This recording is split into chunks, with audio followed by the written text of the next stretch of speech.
Hello guys, welcome to the MacFest channel. This is RH Prajapati from Government Polytechnic Palanpur. You are watching MCQs on Industrial Management. Friends, આ સબ્જેક્ટમાં તમારે theory વાંચવાની તો જ તમને MCQમાં મજા આવશે અને અમે બીજા સબ્જેક્ટના પણ MCQs મૂકેલા છે. તો I hope you will understand and enjoy this session. Thank you very much.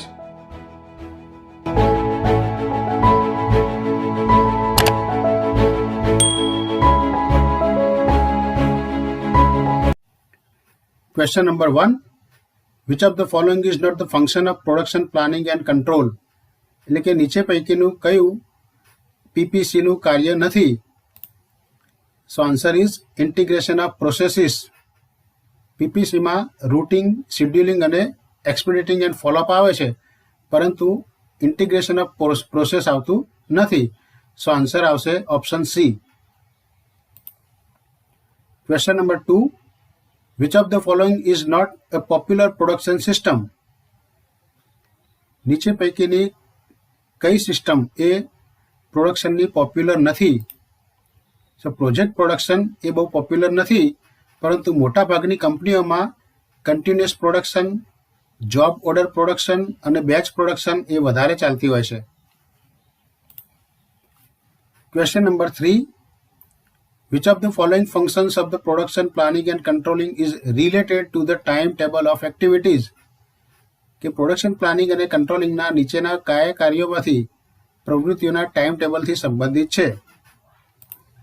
એટલે કે શેડ્યુલિંગ છે એ ટાઈમ ટેબલ સાથે સંબંધ ધરાવે છે, બાકી રૂટ છે એમાં ટાઈમ હોતો નથી, ડિસ્પેચમાં પણ ટાઈમ હોતો નથી, પરંતુ જે શેડ્યુલ છે એમાં ટાઈમ ટેબલને રિલેટેડ હોય છે. Question number 4. Which of the following is not the system of flexible manufacturing system? The flexible manufacturing system શું છે?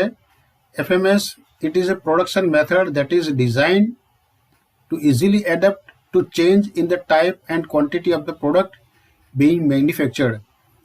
એટલે આ એક ફ્લેક્સિબલ, આપણે કહી શકાય કે નેચર પ્રમાણે કે કોઈ જરૂરિયાત પ્રમાણે આપણે બદલાઈ જવું, એને ફ્લેક્સિબિલિટી કહેવાય. માર્કેટમાં કોઈ પ્રોડક્ટમાં સર્વે કરવામાં આવે અને એવું વિચારવામાં કે ભાઈ આ પ્રોડક્ટમાં આવો ચેન્જ કરવો પડશે, દર 2-3 મહિને બદલાવ આવતો હોય અને દર 2-3 મહિને તમારે ચેન્જ કરવો પડે, તો એ ફ્લેક્સિબલ સિસ્ટમ કહેવાય. તો આની અંદર જવાબ આવશે ડ્રિલિંગ. કે મેન્યુફેક્ચરિંગ સિસ્ટમમાં જે ફ્લેક્સિબલ સિસ્ટમ છે એમાંથી ડ્રિલિંગ છે એ ફ્લેક્સિબલ મેન્યુફેક્ચરિંગ સિસ્ટમમાં આવતું નથી.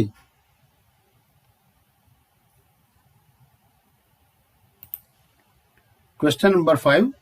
Which of the following events increases the complexities of the scheduling? શેડ્યુલિંગમાં કોમ્પ્લેક્સિટી એટલે કે ગૂંચવણો વધારવાનું કામ કોણ કરે છે?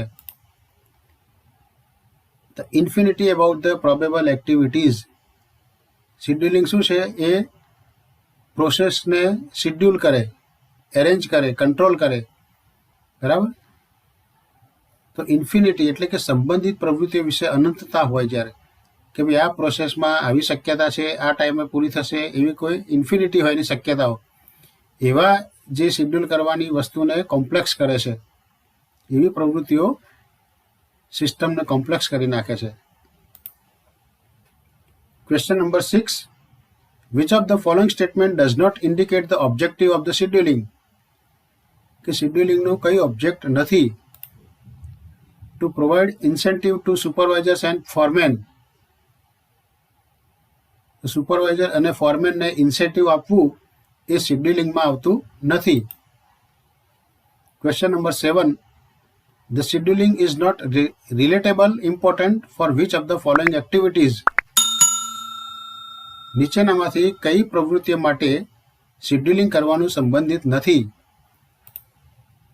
કન્ટિન્યુઅસ પ્રોડક્શનમાં શેડ્યુલિંગનું મહત્વ રહેતું નથી. Question number 8. Which of the following formula represent the measure of efficiency? એફિશિયન્સીનું સૂત્ર કયું છે?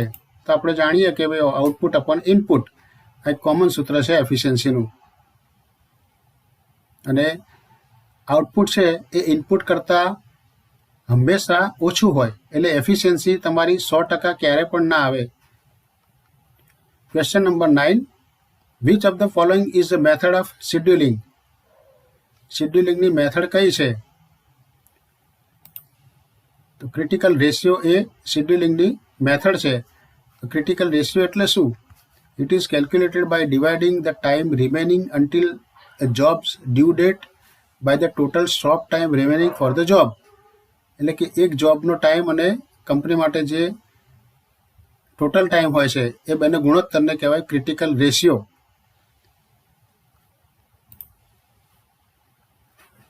Question number 10, which of the following measures of the critical ratio indicates the priority to be given to the activities? એટલે કે critical રેશિયોની નીચેનામાંથી કયા પગલાં પ્રવૃત્તિઓને આપવામાં આવતી પ્રાથમિકતા સૂચવે છે?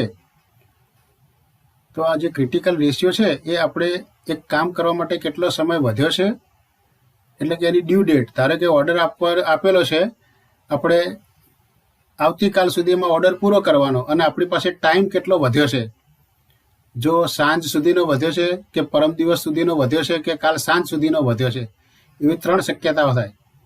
અને બીજી રીતે કહીએ કે આપણી પાસે જે કામ બાકી છે એ કામ 1 કલાકમાં પૂરું થાય અને આપણી પાસે અવેલેબલ ટાઈમ કેટલો છે એ કામ પૂરું કરવા માટે, કે ભાઈ 50 મિનિટ છે, 1 કલાક છે કે 1 કલાક ને 10 મિનિટ છે. એટલે કે કામ કરવા માટે જે સમય જોઈએ છે એ સમયની સાપેક્ષમાં આપણી પાસે અવેલેબલ કેટલો ટાઈમ છે, ઓછો છે, એના જેટલો જ છે કે વધુ છે, એના ઉપરથી ક્રિટિકલ રેશિયો નક્કી થાય. તો આ CR લેસ ધેન 1 હોય એટલે કે which of the following measures of the critical ratio indicates the priority to be given to the activities. આનો મતલબ કે તમારી પાસે જે ટાઈમ છે અવેલેબલ એ જોબ પૂરો કરવા કરતાં પણ ઓછો ટાઈમ છે, તો કામ પૂરું કરવાની જે એક્ટિવિટી છે એને વધારે મહત્ત્વ આપવું જોઈએ. તો અહીંયા આપણે 3 એક્ઝામ્પલ આપ્યા છે કે if CR is equal to 1 then it is on schedule એટલે કે આપણું કામ છે એ બરાબર સમય પ્રમાણે જઈ રહ્યું છે. If CR is less than 1 તો આપણે થોડા પાછળ છીએ કામમાં, આપણે થોડી સ્પીડ ઓછી પડે છે. અને if CR is greater than 1 તો આપણે થોડા આગળ પડતા છીએ, આપણી સ્પીડ વધારે છે અથવા તો કોઈ ટેન્શન લેવાની જરૂર નથી, કોઈ ઉતાવળ કરવાની જરૂર નથી. Question number 11, which of the following is not included in the Gantt chart? તો CPM ચાર્ટ છે એ ગેન્ટ ચાર્ટમાં સમાવેશ થતો નથી. તો એ ગેન્ટ ચાર્ટનું ઉદાહરણ આપેલું છે આપણે કે એમાં ટાસ્ક 1, 2, 3 અને 4 હોય. અહીંયા ટાઈમ ડ્યુરેશન હોય. તો એક ટાસ્ક પૂરું થાય પછી બીજું ચાલુ થાય, બીજી પૂરી થાય પછી ત્રીજી ચાલુ થાય અને પછી ચોથી ચાલુ થાય. એટલે કે કઈ પ્રોસેસ ક્યારે ચાલે છે અને કેટલી ચાલે છે એ નક્કી કરવામાં આવે. ધારો કે એક જોબ હોય કે પહેલા મશીન ઉપર જશે, ત્યાંથી પૂરો થઈને બીજા મશીન ઉપર જશે, ત્યાંથી પૂરો થઈને ત્રીજા મશીન ઉપર જશે. એની પ્રોસેસ જે 1 by 1 હોય એમ. હવે ધારો કે પહેલી પ્રોસેસ કરી, પહેલું મશીન છે ફ્રી ના પડી રહેતું હોય તો એની પાસે બીજું મટીરિયલ આવી જવું જોઈએ. પછી એક પ્રોસેસ માટે 2 મશીન હોય તો બંને મશીન ઉપર મટીરિયલ આવેલું હોય એટલે કે મશીન આમાં તમારું આઇડલ ના પડ્યું રહે એ માટેનું આ એક ચાર્ટ છે. Question number 12, which of the following is not the assumption of the Gantt chart? તો આ Gantt chart શું છે? It is a modified bar chart in which horizontal bars are drawn for each activity in proportion to the time required for completing it. એટલે activity કેટલા ટાઈમમાં પૂરી થશે એ દર્શાવતો એક chart છે કે જેમાં કઈ ધારણા નથી. તો every job consumes equal time on the machines, આવી ધારણા એમાં કરવામાં આવતી નથી. બાકીની જે ધારણાઓ છે, the time gap between the 2 job is 0 એટલે કે એક પ્રોસેસમાંથી બીજા પ્રોસેસમાં જાય તો વચ્ચે ટાઈમ છે એ 0 છે, એ આવું ધારી લઈએ છે. બાકી એક મશીન ઉપરથી બીજા મશીન ઉપર કમ્પોનન્ટ જાય એટલે એમાં કંઈક સમય લાગે છે, પણ આ ધારણાઓ કહેવાય. એવી રીતના C અને D પણ ધારણા છે. Question number 13, which of the following is not the advantage of the Gantt chart? તો Gantt ચાર્ટનો ફાયદો કયો નથી? Preparation of Gantt chart automatically eases the activity. એટલે કે આ ચાર્ટ બનાવી દીધો એટલે બધી પ્રોસેસ ઇઝીલી થઈ જશે, એ ફાયદો નથી. Question number 14. Which of the following is not the limitations of the Gantt chart? Gantt ચાર્ટની મર્યાદા કંઈ નથી. The implementation of Gantt chart does not facilitate machine balancing. એની કોઈ મર્યાદા નથી કે ભાઈ આનાથી મશીન બેલેન્સ કરવાની સુવિધાઓ નથી. Which of the following is not a software use for the scheduling? શેડ્યુલિંગમાં કયું સોફ્ટવેર વપરાતું નથી? PERT એ વપરાતું નથી, બાકીના છે એ વપરાય છે. Question 16. Which of the following is not the formula of scheduling based on the critical ratio? નીચેનામાંથી કયા ક્રિટિકલ રેશિયોના આધારે શેડ્યુલિંગ કરવાનું સૂત્ર નથી? Activity due date minus activity time upon total available time for activity. આ સૂત્ર નથી, બાકીના જે છે એ ક્રિટિકલ રેશિયોને લગતા સૂત્ર છે કે જે શેડ્યુલિંગમાં વપરાય છે. Question number 17. Which of the following is not the effect of the bottleneck? તો બોટલનેકની અસર કઈ નથી. તો પહેલા બોટલનેક સમજી લો. Bottleneck is one process in chain of process such that its limited capacity reduces the capacity of the whole chain. The result of the having a bottleneck are stalls in production, supply overstock, pressure from customers and low employee morale.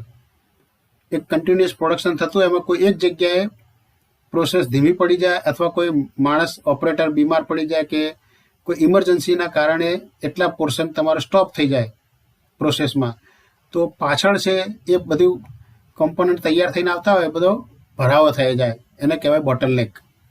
આ બોટલનેક શબ્દ એક bottle ઉપરથી જ છે. ધારો કે એક એવી બોટલ છે કે જેમાં શરૂઆતનો પોર્શન ઊભો છે એટલે કે સાંકડો છે અને એમાં કોઈ વસ્તુ આવી જાય. તમે જો કાચની બોટલ જોઈ હોય સોડાની કે જે જૂની બોટલ આવતી હતી લખોટીવાળી, એમાં એ વચ્ચે લખોટી ભરાઈ જાય તો એ બોટલનેક કહી શકાય. એ જ્યાં સુધી ભરાયેલી છે ત્યાં સુધી અંદરથી સોડા આવે નહીં.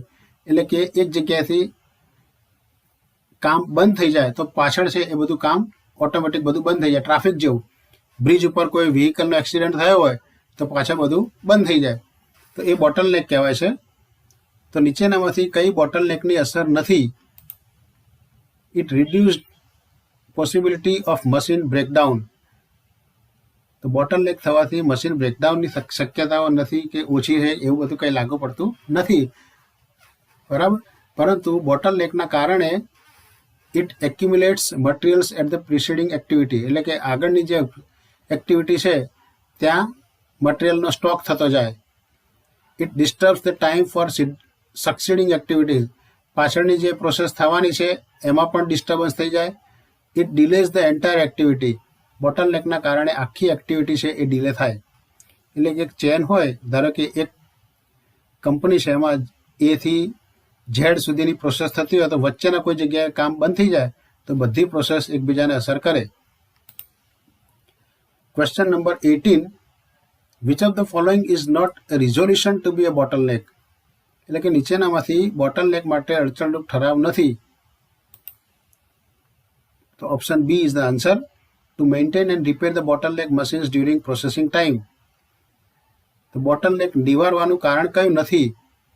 કે ભાઈ મશીન પ્રોસેસ ચાલતી હોય ત્યારે મશીનનું બ્રેકડાઉન તમે કરી નાખો અથવા તો રિપેર કરી નાખો, મેન્ટેન કરી નાખો તો એ બોટલનેક દૂર કરી જાય, એ વસ્તુ સાચી નથી. Thank you for watching this video.